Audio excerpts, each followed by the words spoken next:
And we are back live once again. What's it been, folks? 10, 15 minutes since I came on and did one of these? As I said during the last one, I wanted to go back and listen. The content you're going to get now, not going to pretend I dug this up and found out myself. Trying to make some sense of the Hassan Reddick situation in terms of the fines, the contract, when he has to show up, how many weeks he has to be on the roster. These are all the things we've been discussing for weeks. By the way, trying the mic one more time. If it messes up, we're unplugging and throwing it in the garbage. So Rich Cimini, and I said this during the last show, Rich Cimini did an episode of Flight Deck podcast. Check it out. Great pod. Everything I'm getting is coming from that. Now, Glenn, why are you ripping him off? Why blah, blah, blah? I'm ripping him off. The reason I'm ripping off Rich Cimini, A, he did a great job with this. B, even after doing this, I'm still seeing a lot of fans say a lot of the same things they've been saying for weeks, and I get it. Nobody really seems to know. Even with, in case you missed it, Ian Rappaport just went live on NFL Network and said that Hassan Reddick has to be in by week 13 in order to hit free agency. I'm not saying this to be condescending or pretend I know more than Rappaport.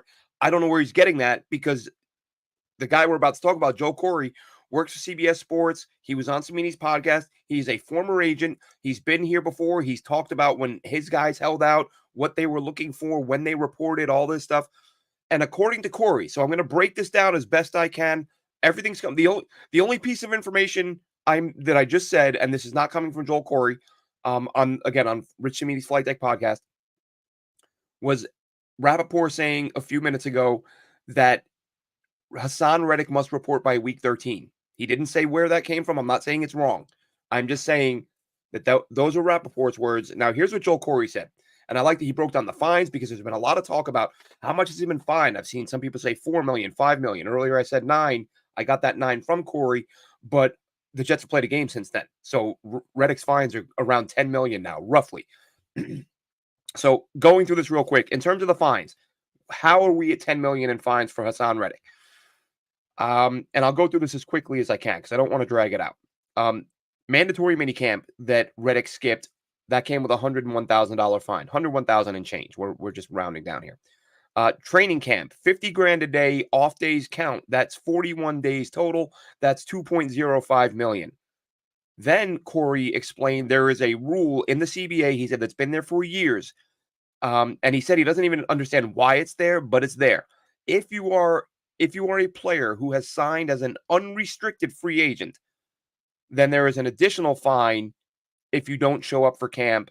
And this is per game fine, having missed all 3 games. And it's a game check per preseason game.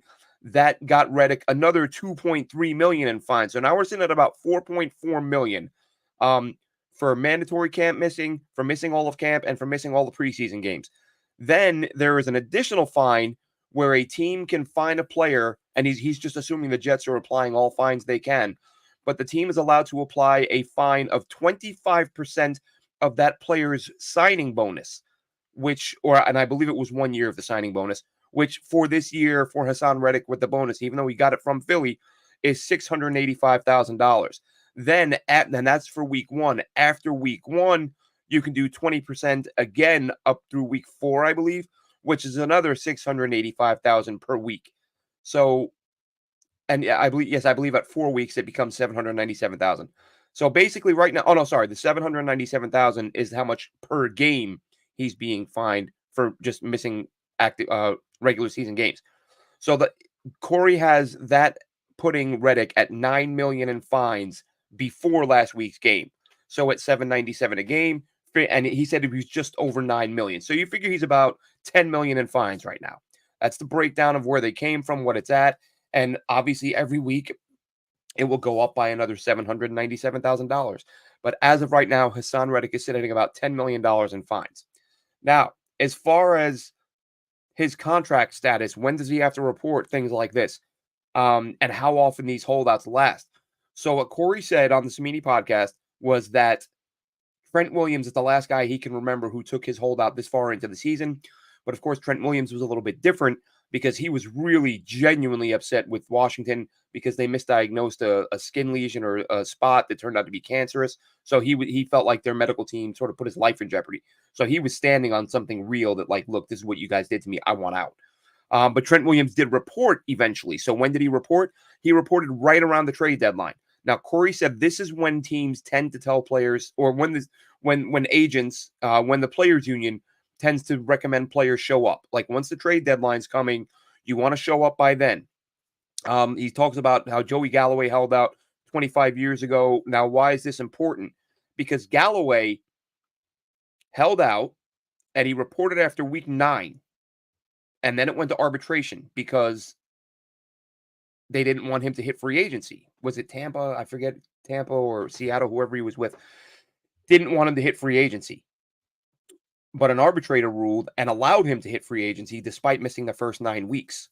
So while there's nothing in writing, and this is where I'm curious about Rappaport, where he's getting the 13 from, because this is a former agent who's been through it, saying there is no set week. And Galloway was granted free agency after 9 weeks. So that's sort of the precedent. There's nothing in writing that says it has to be 9 weeks. But if Reddick were to do 9 weeks, he could then come back and say, well, there's a precedent here. And when it's 9 weeks, you get free agency. And he could win based on that. Once he goes beyond that, well, now you're in new territory. And now an arbitrator can say, look, 10's never been a thing. And no, I'm not going to grant it to you. Especially, again, given what I mentioned earlier, that the Jets are going to be able to show that they made a good faith offer with a significant pay raise that the player turned down. And it's the player who said, trade for me and I'll come in, I'll be there, I'll play under my current deal. Oh, look, here's a pay raise on top of that. You know what? I'm not taking that. That may be taken into consideration. But as it stands right now, Galloway, having held out up to 9 weeks, got to play or got to hit free agency. Because and Rich Cimini asked this, because this is what I looked up earlier in the season.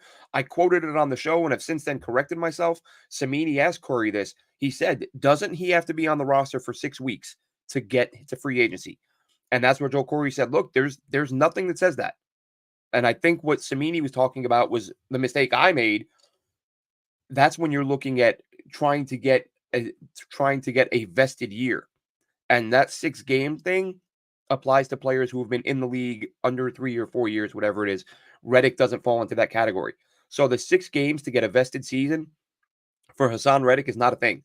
What he's trying to do is play through the season and not have his contract toll, which means the Jets have his rights again for next year.